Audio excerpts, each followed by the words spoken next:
Good afternoon, I'm Stacey Van Dyke. The temperatures are looking up this week, but the warm days might just give us some rain. Hutch starts us off today with a quick look at the forecast. Hutch? Stacey, thanks so much. Yeah, we have an unsettled pattern, albeit a warmer one, and the flags flapping out there at the Dakota Magic Casino. Some winds out there. Now, these winds help to warm our temperatures here in the valley, and they're doing that in a big way. I think you're going to be a little jealous at some of our neighbors' temperatures off to the west. First and foremost, a few clouds entering the western part of the Dakotas. Some of those are leaning out over into the northern valley as we head into our evening hours. Clear over western Minnesota for now. Now, take a look at these temperatures. Whoop, whoop. That's a good thing, right? We've got 19 here in Fargo. You add 20 plus degrees to that, and we work our way up to 40 in Jamestown. Add 22 to that, and we're going to get up into the 60s where you see the yellows here, north central parts of South Dakota. That's right. If you want to warm up, get the suntan lotion out, head out to Mobridge, South Dakota. Wow, big time warm up between 30 and 40 degrees here where you see the red colors in the James River Valley, the Devil's Lake Basin over yesterday's temperatures at this time. Now, this won't last forever. We have snow on the way for tomorrow. Tuesday night, by the evening hours, we could have an inch or two on the ground in portions of northwest Minnesota and some areas of mixed precipitation. We'll talk about that as well as a train of clippers makes its way through for an unsettled pattern that'll bring yet more chances. All those details in a moment. All right, thanks so much, Hutch. Minneapolis is in turmoil again after the latest police killing in the city. 22-year-old Amir Locke was shot and killed by a SWAT team during an early morning no-knock raid last Wednesday. The officers were not looking for him. Police video shows him holding a gun as an officer shot him. And now hundreds of protesters are marching through the city demanding justice. These no-knock warrants have deadly consequences for innocent black people. You could knock on the door and announce that, hey, the police, we have a search warrant, so people were in the middle of the night and while they're in slumber, hear somebody coming in their house and then feel like they were being burglarized. So far, no charges have been filed. The officer is on administrative leave. In a statement, the Police Officers Association of Minnesota expressed sympathy for the family and said no officer goes into a dangerous setting like this wanting to use a weapon. That decision was not taken lightly. New for you at 4, one person is without a home after a fire started at a 3-story apartment complex in Grand Forks. Firefighters were dispatched just after 9 a.m. to a report of smoke in the building. When crews arrived on scene, they found heavy smoke coming from the first and second floors. The building was damaged, but no one was hurt. The fire marshal's office has determined an electrical wire malfunction was the cause of that fire. The average cost of gas has surged to $3.42 across the country, according to Gas Buddy. Gas prices haven't been this high since 2014. AAA says winter weather and geopolitical tensions are contributing to higher oil prices. There are also concerns Russia will withhold crude oil from the global market as a reaction to potential Western sanctions. According to Gas Buddy, the current national average for a gallon of gas is 12 cents more than a month ago and almost $1 more than a year ago. North Dakota Representative and plastic surgeon Rick Becker has announced a run for Senate. Becker is a Republican who has served in the House since 2013. He's contributed to legislation on constitutional carry, the Second Amendment Preservation Act, and the prohibition of vaccine passports in North Dakota.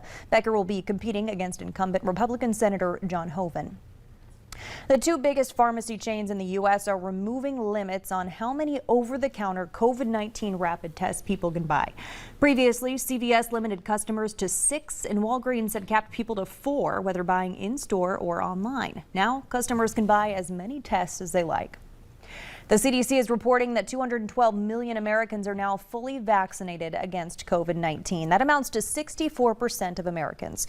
More than 89 million Americans have been boosted, which is 27% of the total U.S. population. Alabama is the only state where less than half of residents are vaccinated. About 1 in 5 eligible Americans older than 5 have not received any dose of the COVID-19 vaccine. The mayor of Canada's capital declared a state of emergency yesterday. Protesters took to the streets for the second day in a row with a convoy of semi-trucks blocking intersections. They brought downtown Ottawa to a halt, disrupting businesses and flooding police with calls about everything from incessant honking to threats and assault. The unvaccinated for 2 years have been shamed and thrown under the bus. Protesters have said they won't leave until all mandates and COVID-19 restrictions are gone. The convoy has attracted support from many U.S. Republicans, including former President Donald Trump. Police say the convoy is getting significant logistical and financial support from people in the U.S. On Friday, GoFundMe shut down a fundraiser, which had garnered nearly $8 million U.S. dollars. Police also stopped a protest in Toronto, preventing any trucks or cars from getting near the provincial legislature. Delta Airlines is asking the federal government to create a national no-fly list for passengers who are disruptive, either in a terminal or on a plane. As Elise Preston explains, the idea is not a new one, but it may be hard to implement. Amid skyrocketing cases of air rage incidents like these, Delta Airlines is asking the federal government to put passengers convicted of unruly behavior on a national no-fly list. CBS News obtained this letter from Delta CEO Ed Bastian to the Justice Department, saying a list would serve as a strong symbol of the consequences of not complying with crew member instruction. Airline industry analyst Henry Hartefelt. I think it is an idea whose time has come. No one, whether an airline employee or a passenger, should be subject to verbal or physical attacks. The FAA says there were more than 5,000 reports of unruly passengers in 2021. Most were tied to compliance with mask wearing. The agency is now partnering with the TSA to remove disruptive travelers from TSA PreCheck eligibility. Most airlines have their own no-fly list for unruly passengers, but they don't share them with each other. Industry analysts say they could share them, or they could hand the names to a federal agency. What information should be collected? How is that shared? And how do you make sure that the information is not abused? Hartefelt says a national list could still be months, if not years away. Safety is our job one. Lynn Montgomery is the union president for Southwest flight attendants. She says one way to keep everyone safe now is to keep alcohol service suspended while there are mask mandates. There is a little bit where profit is being put first when we feel that it is unsafe. Next week, Southwest joins a growing list of airlines resuming alcohol service. Elise Preston, CBS News, New York. Travel analysts say for a national list to work, it would need to offer accused unruly passengers an opportunity to clear their names. It's Merger Monday, and there's a big marriage in the skies. Frontier and Spirit Airlines are merging in a nearly $3 billion combined cash and stock deal. Under the terms of the agreement, Frontier will have the controlling stake. A new name hasn't been decided yet, but together the low-fare carriers will become the 5th largest airline in the U.S. But it's not cause for celebration yet. Earlier today, the FAA grounded all of Frontier's planes at the airline's request. Frontier issued a statement saying the airline experienced a technology issue. It claims that issue has now been resolved and said flights should resume later today. At least one arrival and departure at Hector International Airport are grounded.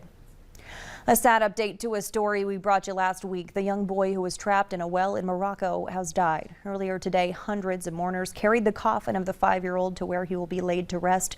He fell into a well last Tuesday near his home, triggering large rescue efforts that gripped the country and many around the world. Having removed much of the hillside and tunneling a horizontal passage into the well, rescuers finally managed to retrieve the boy late Saturday, but by then they could not resuscitate him.